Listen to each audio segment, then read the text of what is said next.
Hey guys, JoeMonkey30 here, doing a tutorial. Well, I say a tutorial, it's sort of like a walkthrough, I guess. It's like a walkthrough through one of the clips from an edit that I did. It was actually a Studio 9 editing contest entry.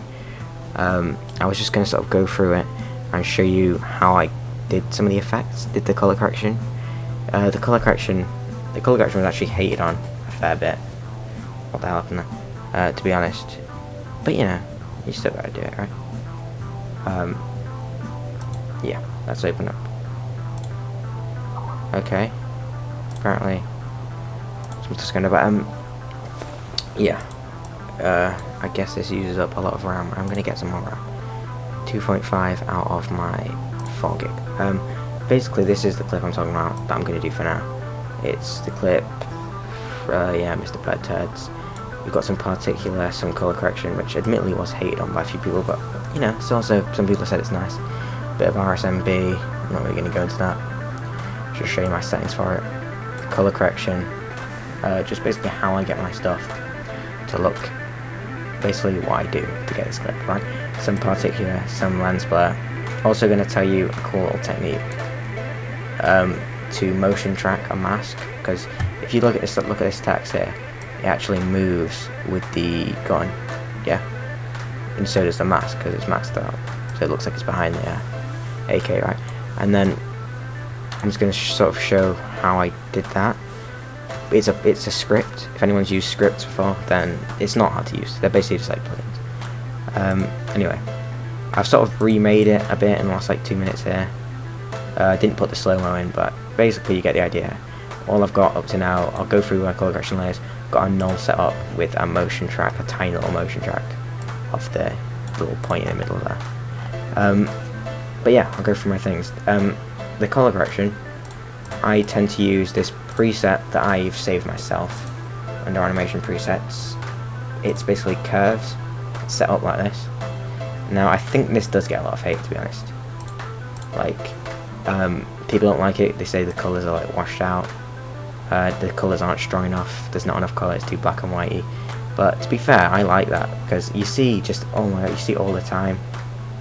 I mean, you just see this colour correction done so much. I think just, this is what, seriously, if you're doing this at the moment, just stop, because everyone is doing this.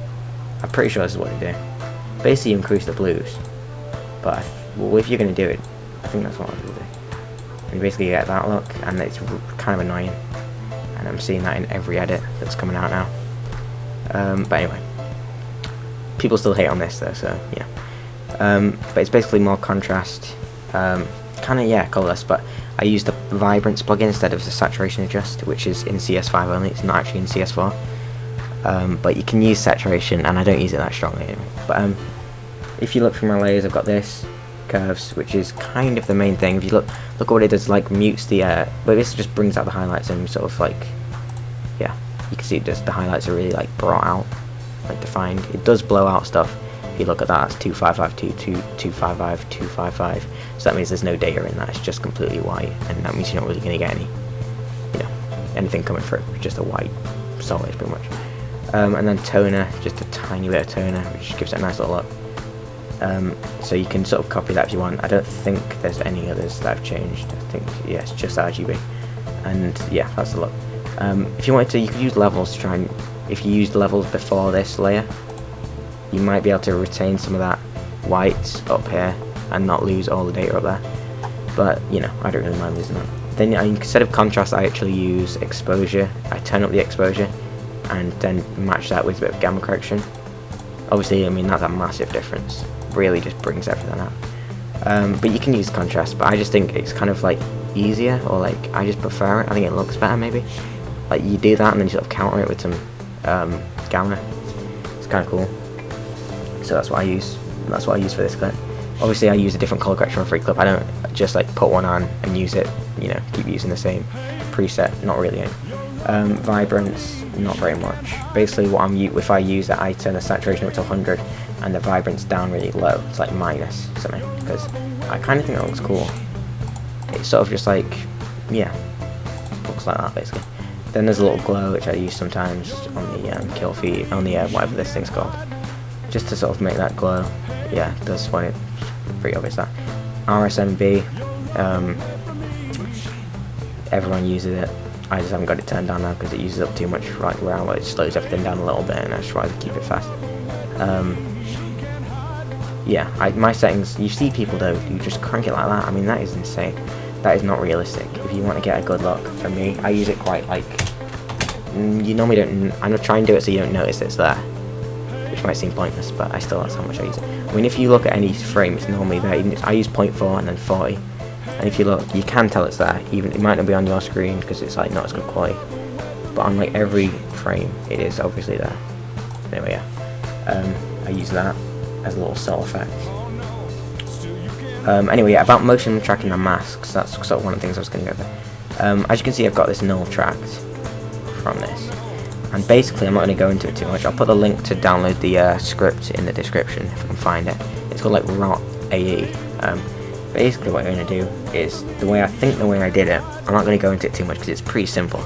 You duplicate it, I'm guessing this is what I did, masked out, you know, hang on, masked out, sort of just like, yeah, this, put in the text, went up to scripts, what scripts, that scripts, wrong script file, used that pretty much means that that'll click, you click this box, will come up, I won't bother, but click apply tracking data, and as long as you've got like them highlighted or something, it'll work. But there might even be a tutorial out there, don't think there is, but it's pretty simple. I worked it out, so you should be able to do it. And then also there was, hang on, let's have a look, oh yeah, autofocus, I'll get into that in a minute. Particular, I use particular for that. I wasn't going to go into that, but I will actually just go into that. Basically what you do, create a new solid, apply particular, it's easy to get, it's like one of the biggest plugins on After Effects. And I'm not no expert in particular, but this is what I did. Basically need to get a picture of a triangle, or make yourself a triangle, black and white, whatever. But I can't be bothered to draw one, so I'm just going to search triangle train games, that's what I said. Triangle, go into images, go into black, let's just choose black and that'll do. See full size image, I think I use this exact picture. I'll save it to desktop because it's easier to try and I'm sorry I'm speaking pretty fast, don't know how long this has taken, let's have a look. 7 minutes 46. Yeah, I think YouTube last 15 minutes now, so should be fine. Also, this is using up a lot around this. Thing uses up a lot around this because it's Camtasia. Then you want to drag that in with your solid particular enabled, and basically you want to do is either pre-compose this and invert it. Yeah, but you don't really need to do that. All you need to do is go into it. If it's white on black, you change it to multiply. If it's black on, no, in fact, if it's white on black, you change it to add. If it's black on white, you change it to multiply, and that'll get rid of the other colour. I was wrong way around. Change it to multiply.